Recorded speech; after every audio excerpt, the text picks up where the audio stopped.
What's up guys, welcome to the next video from the EMBO conversion. I'm currently back in Reno and I'm back to working on this project. I'm trying to finish this campervan before the winter comes. I have few small projects left and I have one big project planned for this video, so please stay with me, and if you like what you see, please consider subscribing to my channel. This helps a lot with growing the community and growing this channel and making the videos come out a little bit more often. In the back of the EMBO there's one of the cabinets that I actually redid and kind of made it more functional. This is where the propane tank is going to be sitting. I already had a splitter on it. I didn't plug in anything yet because this is one of the projects for today, to get the hookup done for the propane stove that is going to be inside, another propane stove that is going to be on the outside on the passenger side, and also the water heater. That's why I got myself like a three-way splitter on the propane tank, and I got one hose just to test it, see if this is the right length that I need, and that's what we're gonna be pretty much doing today. Another cabinet that kind of changed is the battery cabinet. As you can see, the batteries are set on the bottom shelf right now. Before, there used to be a shelf in the middle and two batteries were on the bottom and two on the top, and that was a really big waste of space. That's why I kind of did this little shelf from aluminum extrusion, put all the batteries on the bottom, redid the cables and everything, reorganized it, and made myself a little bit more storage. This is where the outside propane stove is going to be sitting, and I'm going to have like a little fold-up table right here on the side of the EMBO. I've also did some work on the inside of the EMBO, and I'm really excited to show you that because I'm super proud of it. It's kind of a random find on the internet, but let me just show you what I got. If you had a chance to watch any of my previous EMBO builds, you probably heard when I was saying that this is going to be the space for the wood stove, and I finally found one that is a decent size and it was very well priced. That's why I got it. The Cubic Mini, which everyone mounts, it's a little bit too expensive. Yes, it's good quality, but I took the risk and I ordered this from Turkey, and I'm kind of satisfied with the quality of this wood stove and the size of it. It's not hooked up yet. As you can see, there's no chimney. I didn't drill through the ceiling yet, but the wood stove is already attached here to this cabinet. This cabinet is anchored to the floor, to the cabinet with the batteries under the fridge. It's not gonna go anywhere. I already did probably about a 400-mile trip with this wood stove here, so it's not going anywhere. One thing that I'm extremely proud of is this floor. It looks amazing. I went with like a light brown gray color, and this connects everything in this campervan. All the dark colors, all the bright colors. It puts everything together, especially with the lighting under the cabinets. I'm super proud of it, how it came out. I gotta say, it was kind of challenging in a few spots because, as you can see, the floor goes under the cabinets. There was a lot of pieces that I had to just cut to make them fit and kind of figure it out which piece put first on which side, just to make it easier on me. But I'm super proud of it, how it came out. I don't know, tell me what you think about it. I feel like it fits the whole interior. It makes it look really nice. There's one more big project that's ahead of me. It's the ceiling. Put the wood finish on the ceiling and finally be done with the interior. The main project for today is finishing the ceiling. You probably seen it in many vans. A lot of people mount thin wooden planks with a space between where you can see the actual color of the ceiling. That's why I painted my ceiling dark, because from the beginning I really wanted that ceiling. I know it's very popular and it's pretty much in every van right now, but I really want it, and that's what we're gonna do today. I already have the wooden planks stained. This is not all of them, this is just a part of them. I was staining them at home, so I only grabbed like 9 or 10 of them to pre-drill them, mount the first one in the middle, and then go from that, leave like a little space, probably about an inch and a half, and mount the next one. All of them are already pre-cut to the length that I need, so it should go smooth, but it's definitely gonna be time consuming. Are you ready to finish the last big project? Yes, as fun as it is, it'll be more fun traveling in it. Definitely. Yeah. We're probably gonna need 2 days for this. Hoping to finish it today, but 2 days. 2 days? Yeah. We got the first wooden plank attached to the ceiling. On the next ones, we're gonna definitely use a little bit more glue, because right here it didn't really get attached that well, but we'll fix it with the next ones. And this is the first one, and we still have 41 to go.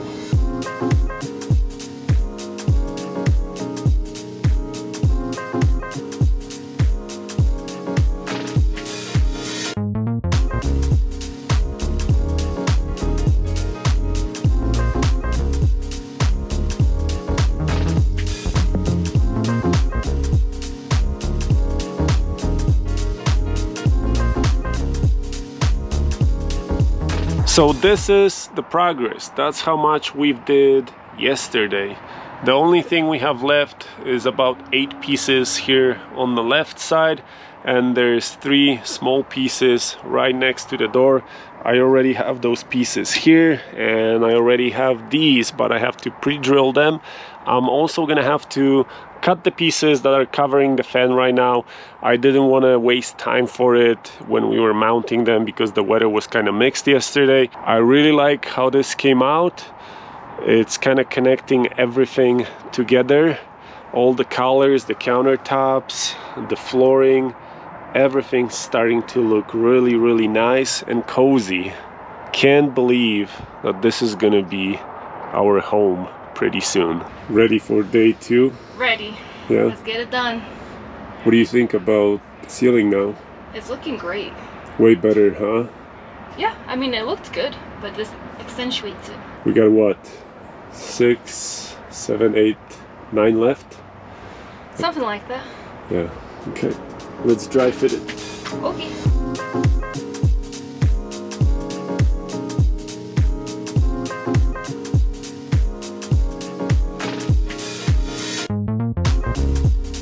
Is that the only way to do it?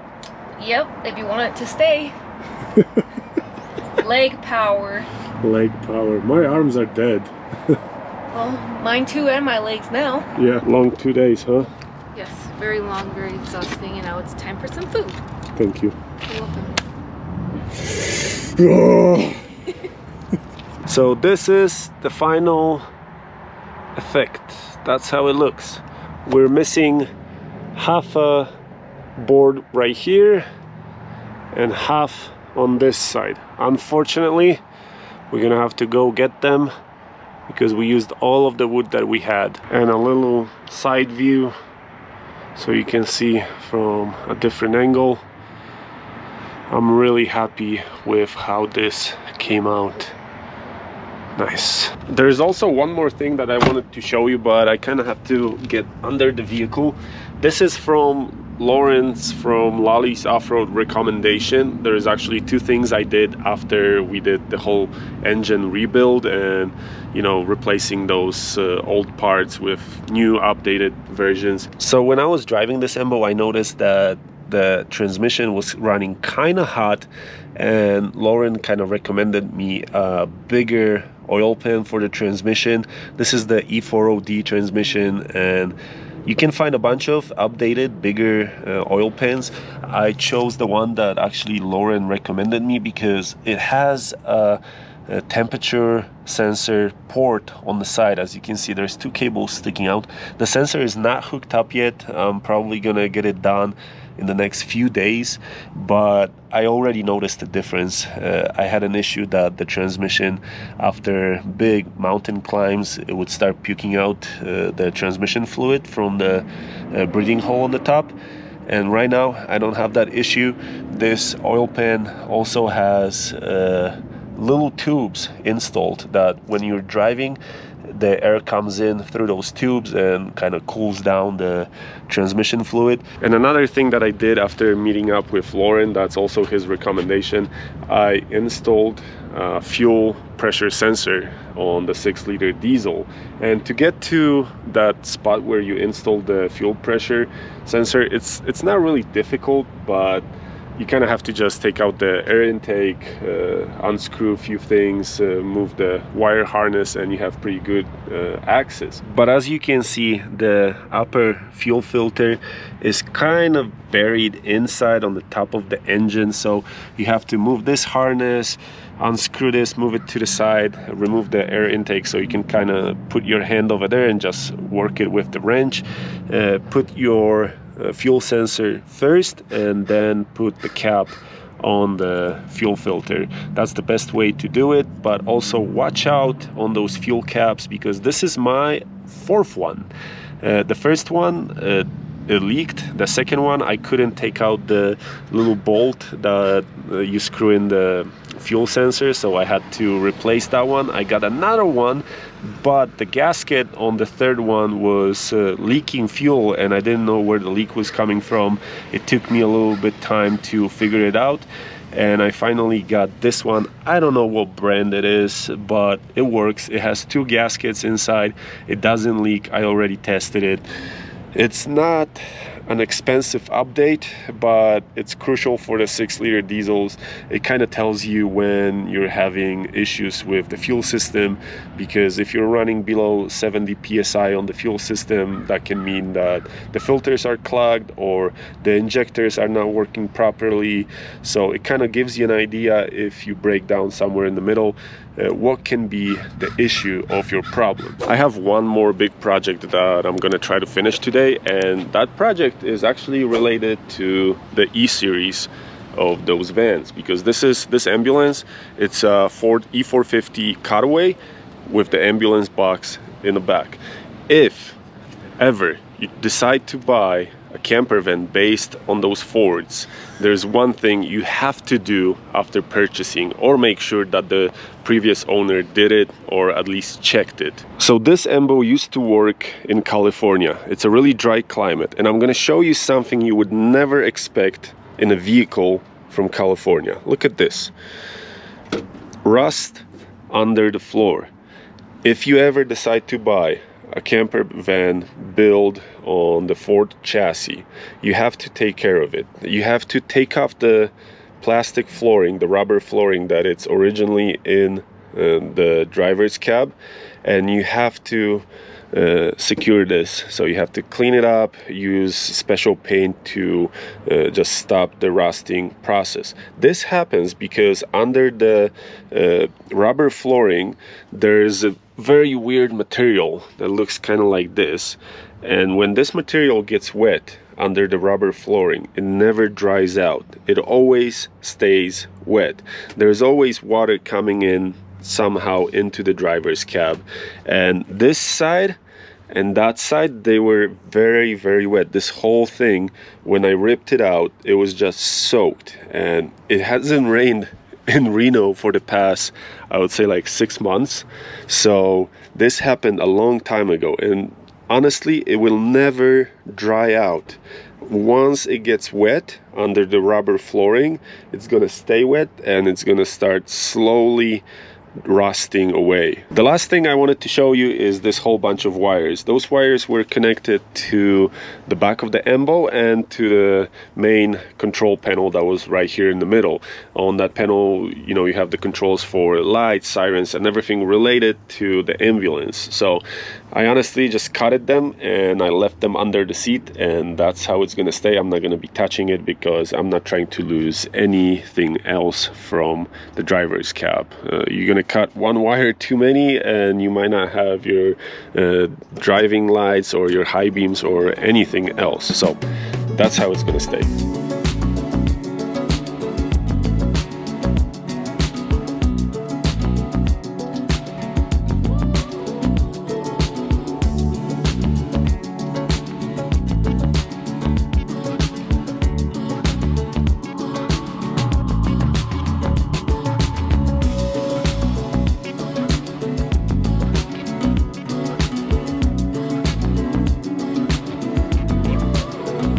So I think everything's prepped and ready to be painted, I discovered few little spots that I couldn't see before.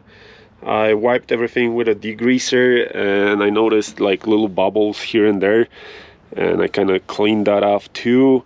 Make sure that there's nothing left, because I'm gonna put sound denting material and like a heat barrier, because you might be familiar with it or no, those diesel engines, the 6-liter and the 7.3, they generate a lot of heat, and on summer days like here in Nevada when it's 90 to 100 degrees outside, when you're driving, this engine gives out so much heat, especially right here on the driver's side.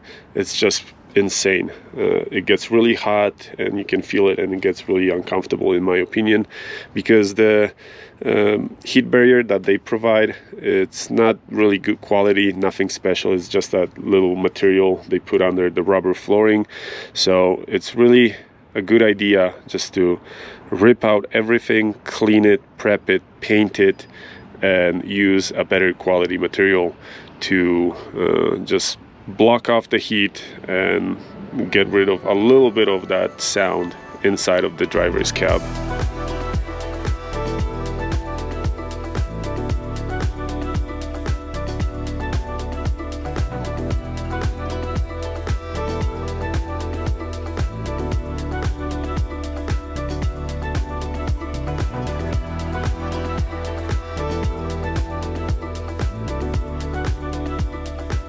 Beautiful morning sun. It's amazing.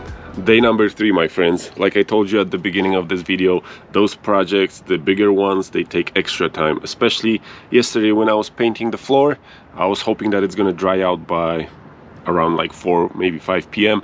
It didn't. It was still kind of tacky, so I waited. I left it overnight, and today everything's ready to start putting the sound and heat barrier on this floor and then new carpeting. And for that we're going to be using this material. It's a sound and heat barrier. You can buy multiple different brands. I bought this on Amazon. It was pretty affordable, and I read some reviews. People had only good opinions about it. So this is what I'm going to be using. If you find anything better, feel free to post it in the comments under the video so people can know. But I paid for this, I think, $15.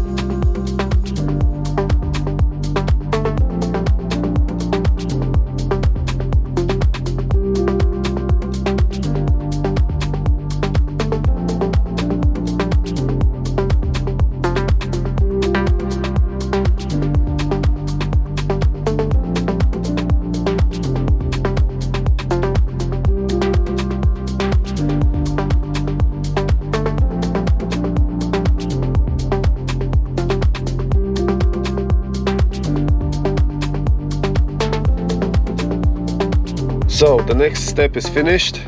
As you can see, I covered the whole floor in the driver's cab with this spongy material. It doesn't absorb water, so you don't have to worry about water pretty much sitting in the material and slowly just rusting the metal. That's a good thing, and also it keeps the heat that the transmission and the engine kind of produces as you're driving, so it keeps it under the vehicle. It doesn't allow it to radiate inside of the driver's cab, so it's going to bring down the heat and the sound of the engine inside here of the driver's cab.